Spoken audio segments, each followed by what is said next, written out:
Inside the utricle and saccule are hair cells similar to those in the organ of Corti. The hairs are clustered in the macula, where their processes are embedded in a gelatinous mass and lie under a thin layer of crystals called otoliths.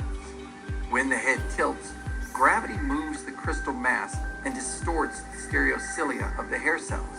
This is how the saccule and utricle provide information about position with respect to gravity.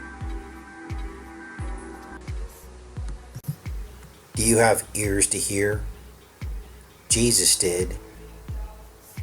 How did Jesus know the inner workings of the human ear on a microscopic level? Because he came in the flesh.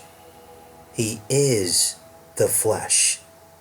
And in Matthew, he talks about the inner workings of the ear on a microscopic level.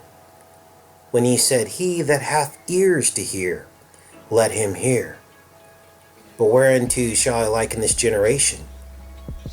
This generation, like unto children sitting in the markets and calling unto their fellows and saying, "We have piped unto you, and ye have not danced. We have mourned unto you, and ye have not lamented." Auditory signals sent from crystals. The miracle of hearing. And again in Matthew 13, Christ talks about ears to hear when referencing sitting by the seaside and great multitudes gathering together.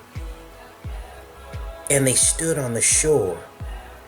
And he talks about a sower of seeds. And he talks about those that were planted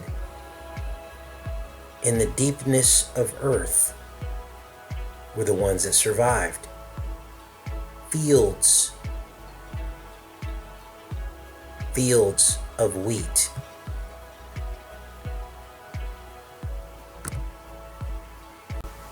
And the disciples came, and they said to him, "Why speakest thou unto them in parables?"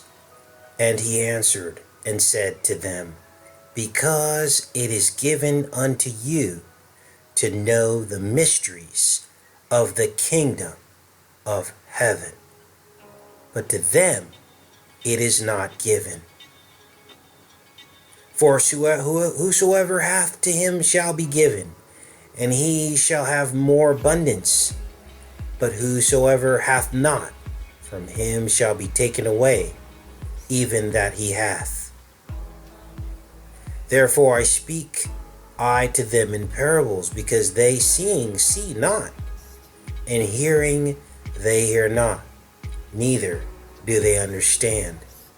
And so now you understand that only those who believe and understand that Christ was the flesh, he is described and imprinted on our very bodies. Why would God have it any other way? The Savior of the world, the salvation plan, imprinted the secrets onto our very flesh so that we could know beyond the shadow of a doubt in the last days who the Son of Man is. And again, later on in the same chapter, "Then shall the righteous shine forth as the sun in the kingdom of their Father. Who has ears to hear, let him hear. Again, the kingdom of heaven is like unto treasure hid in a field, the which when a man hath found, he hideth, and for joy thereof goeth and selleth all that he hath, and buyeth that field."